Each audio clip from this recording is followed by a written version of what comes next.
باللہ من الشیطان الرجیم بسم اللہ الرحمن الرحیم الحمدللہ رب العالمین والصلاة والسلام علی اشرف الانبیاء والمرسلین وآلہ الطیبین الطاہرین المعصومین واللعنۃ الدائمۃ علی اعدائهم اجمعین اما بعد فقال اللہ سبحانہ وتعالی فی کتابہ المجید وفرقانہ الحمید بسم اللہ الرحمن الرحیم وقضى ربك ألا تعبدوا إلا إياه وبالوالدين إحسانا إما يبلغن عندك الكبر أحدهما أو كلاهما ولا تقل لهما اف ولا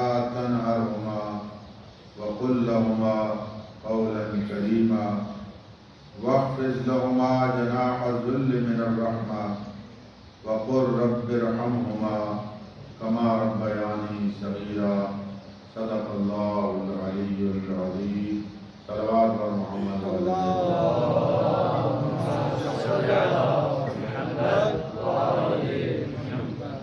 سورہ بنی اسرائیل کی یہ دو آیتیں ہیں جس میں خالق اکبر نے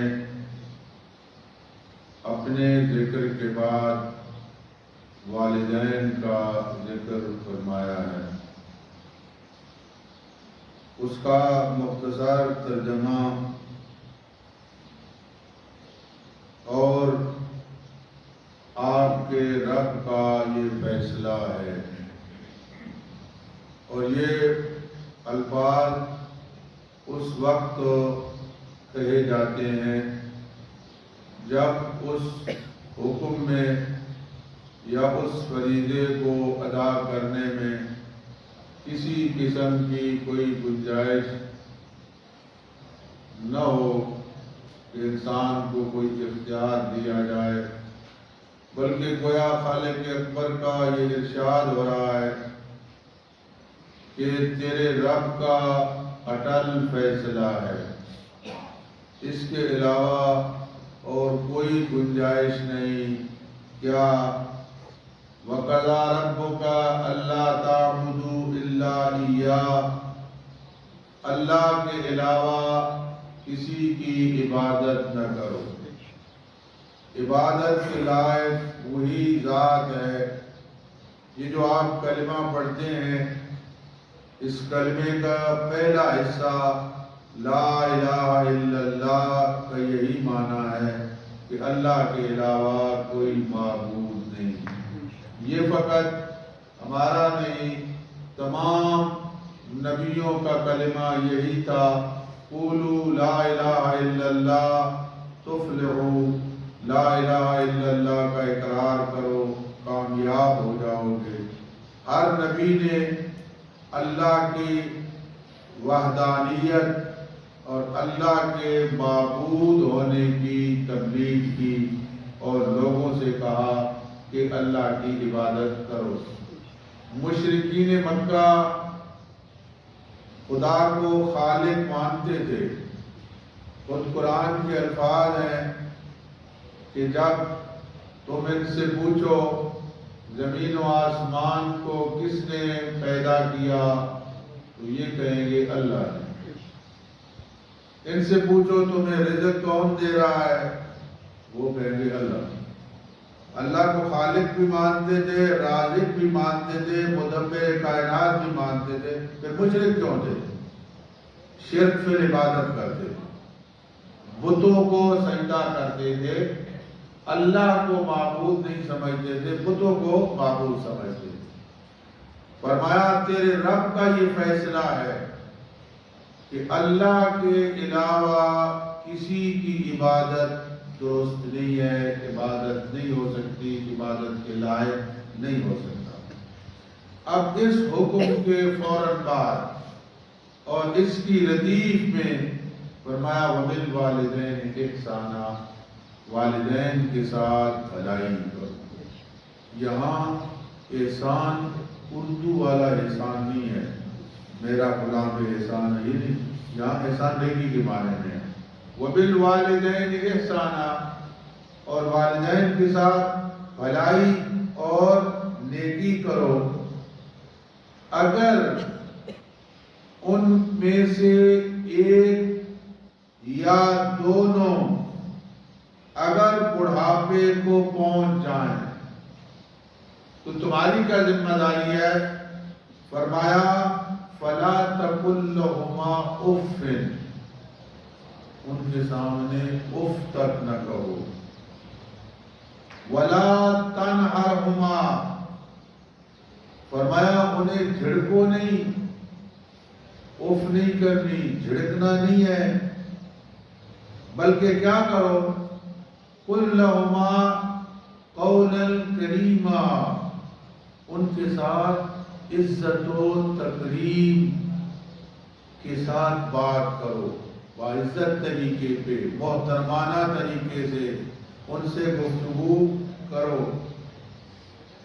وَاخْفِضْ لَهُمَا جَنَاحَ الذُّلِّ مِنَ الرَّحْمَةِ،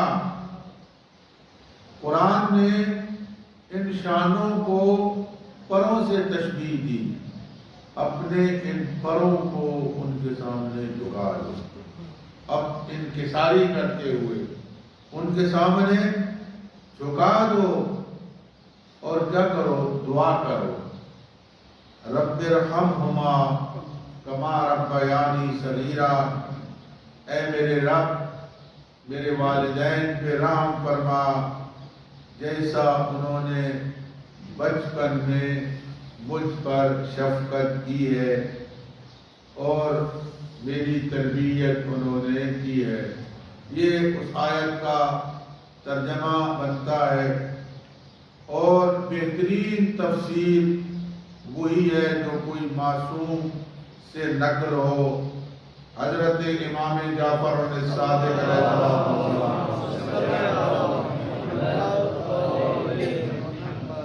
اسی آیت کی جو تفسیر فرماتے ہیں، میں اسی کو معصوم کے الفاظ کو اردو میں نقل کر کے آپ کے سامنے عرض کرتا ہوں، اور یقیناً معصوم کے کلام کا اثر ہوتا ہے۔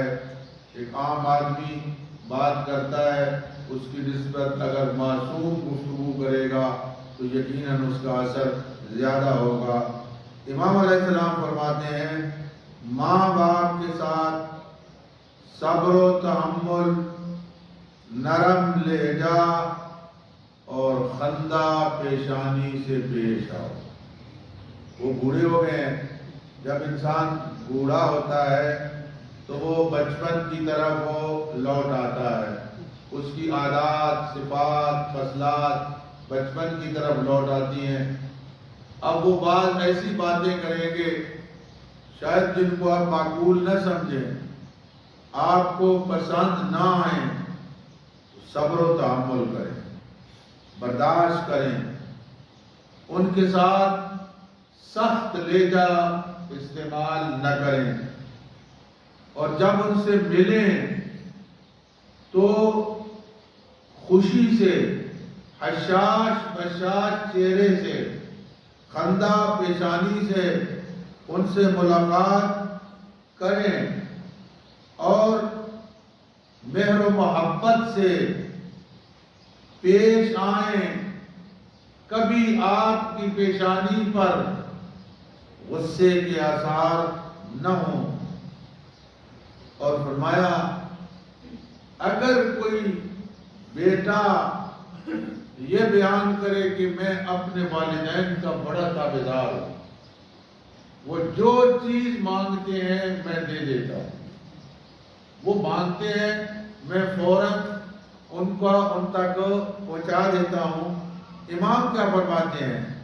امام علیہ السلام فرماتے ہیں انہیں جس چیز کی ضرورت ہو انہیں مانگنا نہ پڑے، مانگنے سے پہلے وہ چیز ان کے پاس پہنچ جانی چاہیے، اگرچہ وہ مستغنی ہی کیوں نہ ہو، اگرچہ ان کے وہ دولت مند ہیں، حالات ان کے ٹھیک ہیں، سارا کچھ بھی ہے، لیکن آپ سمجھتے ہیں کہ آج افطار ہے، ان کو افطار کے لیے فلاں چیز ضرورت ہے، تو وہ ان کے مانگنے سے پہلے ان کے پاس پہنچ جانی چاہیے۔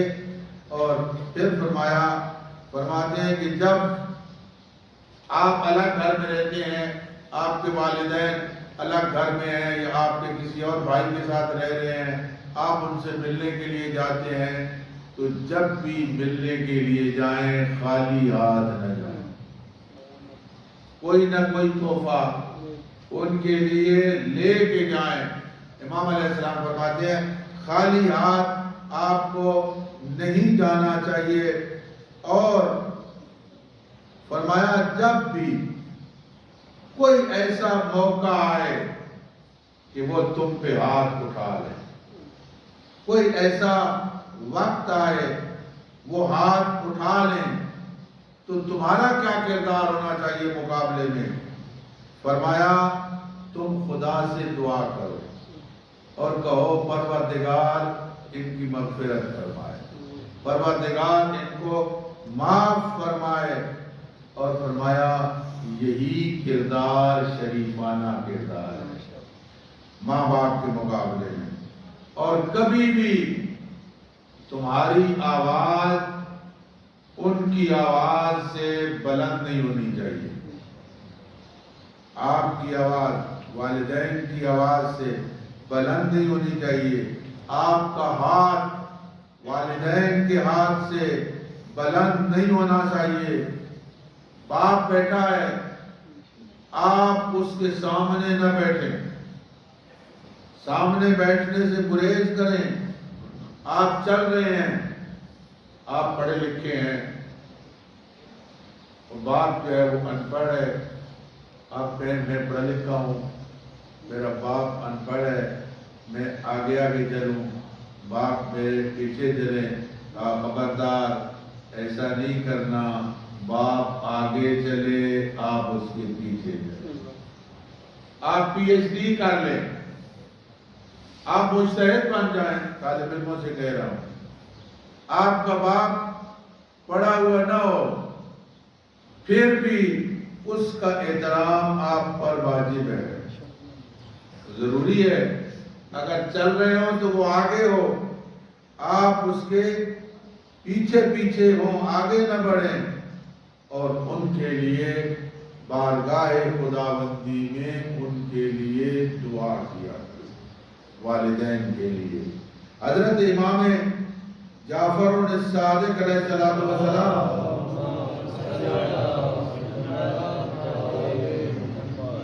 کا یہ ارشاد جو اس آیت کی ایک تفسیر، مختصر تفسیر ہے، آپ یہ قرآن مجید میں بھی پڑھا ہوگا، علماء سے بھی سنا ہوگا کہ فرعون ایک گستاخ انسان تھا، اللہ کے مقابلے میں اپنے آپ کو انا ربکم الاعلی کہنے والا۔ یہ خالق اکبر کی عنایت ہے۔ ہمارے ہاں اگر دو بندوں میں، ایک شہر میں ایک بستی میں رہنے والے دو بندوں میں اختلاف ہو گیا، جھگڑا ہو گیا، ایک تھوڑا بڑا آدمی ہے، ایک چھوٹا آدمی ہے، چھوٹا بندہ کوشش کرتا ہے سلوک، یہ بڑا ہے، اس کے یہاں تعلقات ہیں انتظامیہ کے ساتھ، یہ مجھے اندر کرا دے گا، میں اس کے ساتھ سلوک کر لوں، وفد بھیجے گا، معافی مانگے گا، مجھ سے غلطی ہو گئی، میں آئندہ اس قسم کی غلطی نہیں کروں گا۔ وہ کتنا کریم ہے، سب سے بڑا وہ ہے، چھوٹوں کے پاس وفد بھیج رہا ہے، فرعون کے پاس وفد بھیج رہا ہے، موسیٰ و ہارون جاؤ، فرعون سرکش ہو گیا ہے، اس کے پاس جاؤ اور اس سے فرعون کو تبلیغ کرو، پیغام توحید پہنچاؤ۔ خدا کا مخالف ہے، اپنے آپ کو کہتے ہیں میں سب سے بڑا رب ہوں، اللہ اپنے نبیوں کو کہتا ہے جاؤ وَقُولَا لَهُ قَوْلًا لَيِّنًا، اس سے سخت گفتگو نہیں کرنی، نرم لہجے میں گفتگو کرنی ہے. دشمن ہے، اللہ فرمانا ہے نہیں، سخت گفتگو نہیں کرنی. علماء مفسرین نے لکھا ہے اس آیت کی تفسیر میں اس کی وجہ کیا تھی. علماء لکھتے ہیں کہ فرعون حضرت موسیٰ کا مربی تھا. موسیٰ کہاں پلے تھے؟ فرعون کے گھر. فرعون مربی تھا اور اللہ کی ذات اس کے بھی احترام کا حکم دے رہی ہے، جو چاہے خدا کا دشمن ہے لیکن نبی کا مربی ہے، کہ تم اس سے سخت بات نہ کرنا، نرم لہجے میں اس سے گفتگو کرنا. حضرت امام زین العابدین علیہ السلام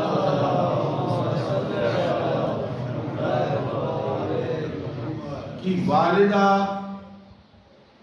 آپ کی ولادت کے 10 دنوں کے اندر اندر دنیا سے رخصت ہوئی.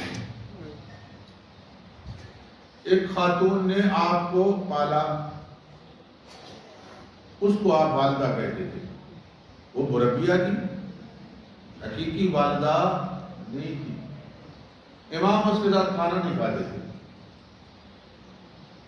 پوچھا گیا، حالانکہ حقیقی والدہ نہیں ہے، تربیت کرنے والی ہے، پالنے والی ہے، خدمت گزار ہے.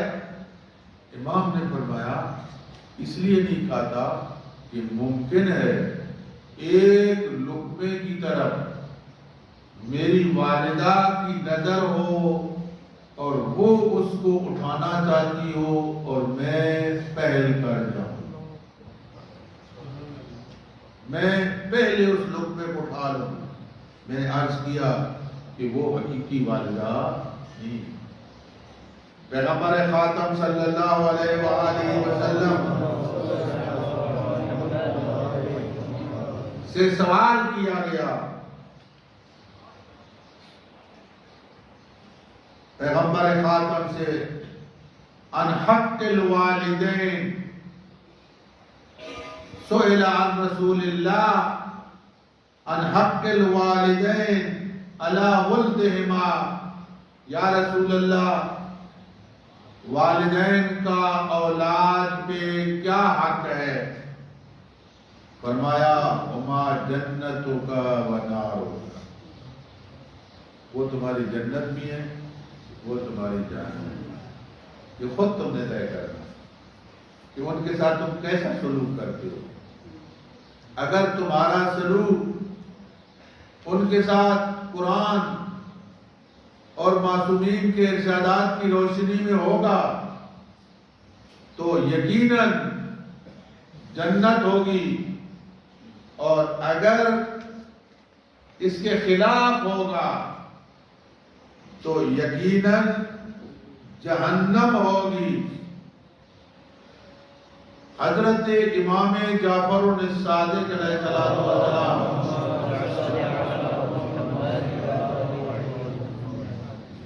فرماتے ہیں، من نظر الی ابویہ نظر ماقت وہما ظالمان لہ لم یقبل اللہ لہ صلاۃ.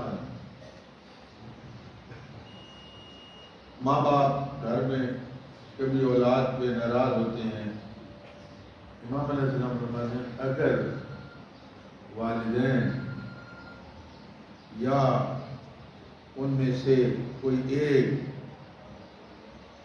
اب خصوصاً باپ کا تذکرہ فرماتے ہیں کہ باپ اگر کسی بچے پر کوئی زیادتی کرتا ہے اور بچہ غصے کی نظر سے دیکھتا، باپ زیادتی کی ہے، اس نے باپ نے زیادتی کی ہے اور بچہ غصے کی نظر سے دیکھو، وہ کچھ نہیں کہتا، فقط غصے کی نظر سے دیکھتا ہے. امام فرماتے ہیں بڑا نمازی ہے، نماز تہجد پڑھتا ہے، نوافل پڑھتا ہے، جتنا مرضی پڑھتا ہے، اس کی نماز قبول نہیں. جو فقط غصے کی نظر سے اپنے باپ کو دیکھتا ہے. ایک مرتبہ غصے سے دیکھا اور میں پڑھتا رہے نمازیں، اس کی نماز قبول نہیں ہوگی. حضرت امام جعفر الصادق علیہ السلام سے پوچھا گیا وَأَيُّ الْأَعْمَالِ أَفْضَلُ، مولا کون سا عمل سب سے افضل ہے؟ فرمایا الصلاۃ لوقتہا، نماز کو اپنے وقت میں ادا کرنا. اور نماز کی تاکید اول وقت میں نماز ادا کی جائے. مشکل ترین وقت تھا عاشور کا. اصحاب بہت سارے شہید ہو گئے تھے. ایک طرف مختصر فوج تھی، ایک طرف ہزاروں کا لشکر تھا. وہاں ایک صحابی ابو سمامہ سیداوی عرض کرتا ہے، آسمان کی طرف دیکھ رہا ہے، عرض کرتا ہے مولا زوال ہو گیا ہے. دل چاہتا ہے کہ آپ کی میت میں جماعت کے ساتھ نماز پڑھ کے پھر درجہ شہادت پہ فارغ ہوں. مشکل وقت تھا، جنگ لگی ہوئی ہے، تیر آ رہے ہیں، تلواروں کے حملے ہو رہے ہیں. امام کیا فرماتے ہیں؟ شیعہ نوجوانوں کو امام کا پیغام دے رہا ہوں، اور یہی میرے درس کا آج پیغام ہے. یہ درس ابھی باقی ہے، انشاءاللہ اس سے آگے جو ہے اس کو کل جاری رکھوں گا. کیا پیغام ہے؟ امام نے ابو سمامہ سیداوی کو کیا کہا؟ امام نے فرمایا جعلک اللہ من المصلین الذاکرین، اے ابو سمامہ سیداوی خدا تجھے قیامت کے دن ذکر کرنے والوں میں سے اور نمازیوں میں سے اٹھائے. تو قیامت کے دن نمازیوں میں سے اٹھے. تو نے مشکل وقت میں نماز کو یاد کیا. مشکل وقت تھا. پھر امام نے میدان جنگ میں امام نے اپنے اصحاب کو جماعت کے ساتھ نماز پڑھائی ہے.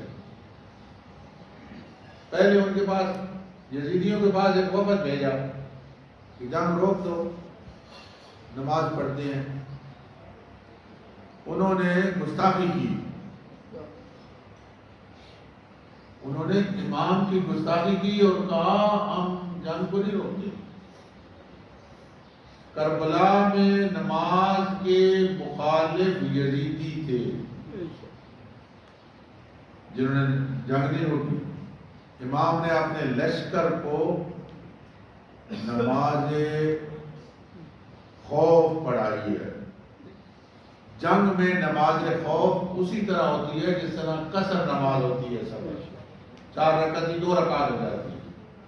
آپ دیکھیں اس کی اہمیت دیکھیں کہ تھوڑا سا لشکر ہے، اس میں کیا ہے، امام 1 رکعت کے لیے کھڑے ہوتے ہیں، تکبیر کہتے ہیں، آدھا لشکر امام کے پیچھے نماز پڑھتا ہے، آدھا لشکر عبادت کر رہا ہے.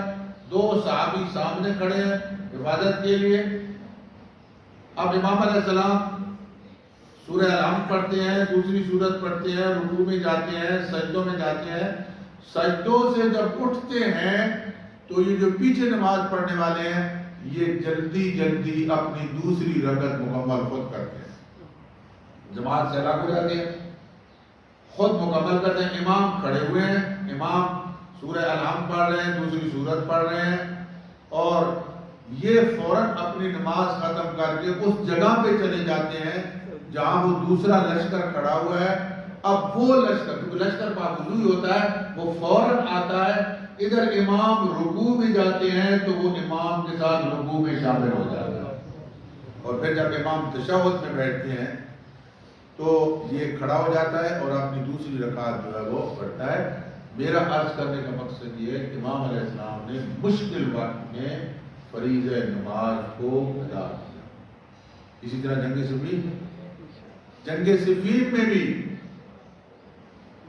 جب گھمسان کی لڑائی تھی، عبداللہ ابن عباس نے دیکھا کہ مولا آسمان کی طرف دیکھ رہے ہیں۔ عرض کیا مولا کیا دیکھ رہے ہیں؟ فرمایا دیکھ رہا ہوں زوال ہوا یا نہیں ہوا۔ زوال ہو گیا۔ امام وہاں میدان میں نماز کے لیے ارادہ کیا کھڑے ہونے کا، عبداللہ بن عباس کا مولا کسی کوٹ میں جا کے نماز پڑھے، تیر آ رہے ہیں، یہ ٹائم نہیں ہے۔ فرمایا عبداللہ بن عباس میں جنگ کس مقصد کے لیے کر رہا ہوں؟ کسی نماز کے لیے تو میں جنگ کر رہا ہوں، اور اس کو بھی میں وقت کے اوپر نہ بچا رہا ہوں۔ میدان صفین میں امام علیہ السلام نے اپنے اس فریضہ الہی کو ادا کیا۔ فرمایا پہلا افضل عمل نماز کو وقت کے اوپر ادا کیا جائے، اور دوسرا بر الوالدین، والدین کے ساتھ بھلائی کی جائے۔ امام سے پوچھا گیا کہ کون سا عمل افضل ہے؟ فرمایا پہلا نماز کو اپنے وقت کے اندر ادا کریں، والدین کے ساتھ بھلائی کریں، اور تیسرا الجہاد فی سبیل اللہ، اللہ کے راستے میں جہاد کیا جائے۔